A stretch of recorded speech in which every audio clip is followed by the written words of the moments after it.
So let's talk about influence now, and when X can influence Y without knowing additional information. So here we have all possible patterns. So if X is a parent of Y here, then yes, here is the case where difficult influences great. Uh, Now, what will happen, for example, if X is a children of Y? Then the answer is yes as well, because, for example, here in this in red, you can see that grade influences intelligence. Now, what happens if we have something in between? If X is a parent of W and W is a parent of Y? The answer is yes, because, for example, difficult can influence grade, and grade can influence letter, which is below. And the other way around, if X is the children of W and W is the children of Y. Well, I gave you here an example, which is basically just going from the intelligence to the from the letter to the intelligence. The answer is yes as well. What happens if we have something in between? A W that is a parent of X, that is a parent of Y. Is there any influence? The answer also yes. And this is the case of the SAT, the intelligence, and the grade. So in this case, we see that by just knowing the SAT score without seeing the intelligence, there is an influence between these two values. Okay, you can see there is an influence in this way.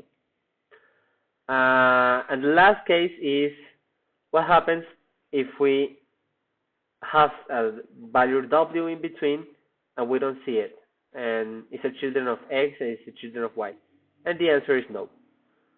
Since difficult and intelligence by default they are independent, you cannot have a probability distribution. You cannot have an influence going this way. Oh, this doesn't really look. Let's change it to another color. This cannot flow in this way unless we see the grade, which is the case of evidential reasoning. The intercausal reasoning. This is called a B structure, and it's really important because that way we can see how the influence go between one variable and the other, and if the influence is really low, then we might think that these two random variables are independent. However, if the influence is really high with intercausal reasoning, that might lead to think about, is my model correct? And talking about models, there's just no standard way to define these models. There's just no way. You just basically have to know the data, and based on your experience, you construct the model. So let's move to the Markov networks. Markov networks are somehow different than Bayesian networks because in Markov, we don't have a connection of arrows. We just have this straight line connecting, for example, A to B, A to D, A to B, B to C, and D to C. And there's just no line. So basically everything relies on everything. So the problem might be here, how do we parameter, what will be the parameters of the Markov network? If we don't have a way to calculate them using conditional probability distribution, how do we calculate them? And this is where the notion of factors comes to the rescue. So let's first define the Markov network. And in this example, we're just going to treat the pairwise Markov network, which is basically you have a node that is connected to two other nodes, and that's it. This can grow exponentially, and you will have a circle, but these are just connected to two nodes. And it's one of the most used architectures of a Markov network. So basically, it's an undirected graph because you don't have a way to move around the graph. There is just not a common sense to move. Which nodes are just connected to each edge, and they have associated a factor. which we're going to call phi. Now, how do you parameterize an undirected graph? We just use the general notion of factors. That means an affinity function or a compatibility function, and even sometimes called a soft constraint. That we will take all the and we're just going to take all the factors and multiply them. So you see here that you have an affinity function between A and B and C and D, and D and A. And this basically there is a factor per each sorry per each line that is connected to one node. So node A has two lines connected, one to B and one to C. So it's going to be presented in each of these factors functions. You see that this P, which you may think is a probability distribution, actually has a little tilde above. And this is because it's not really a probability distribution. We will do some arrange to make it a probability distribution, but so far it isn't. So this is the example of the Markov network, where we see here is that all the factors that are presented in the Markov network. And you see, for example, here that D0, A0 has a factor of 100. So whatever is A and whatever is D, they tend to agree on their decisions. If they are both 0, the score is high, which is this case. And if they are both 1, the score is also high. Where in contrast, what happens with D and C? Well, they tend to disagree on every decision or every value they have. So it's just the other way around. The same will happen to B and C as D and A. So these two trails are similar. So B and C, it's really alike to A and D, where A and B, it's more alike to D and C. There is a different color for this. Oh, sorry.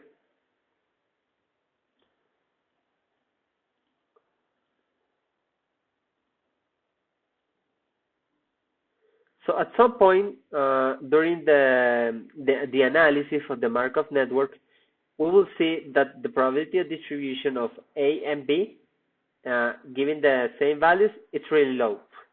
Even though that, for example, here in their factor table, A0 and B0 has the highest score in their table. And the reason for that is because if A says 0, well, probably D is going to say 0 as well. Well, C is going to say 1 because they tend to disagree, and then it will make B to say 1. So you have here the notion of cyclic graph. So now how we do get the probability distributions? Well, it's just simple. You just take all the factors as we did and you multiply them. So A0, B0, that was ferry, right? Ferry. B0, C0, these two, that was 100.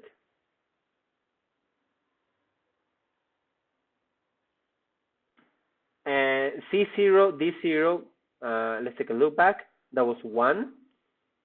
And finally, D0 and A0, which was another 100. So between A0 here, these two, this and this, you just had another 100.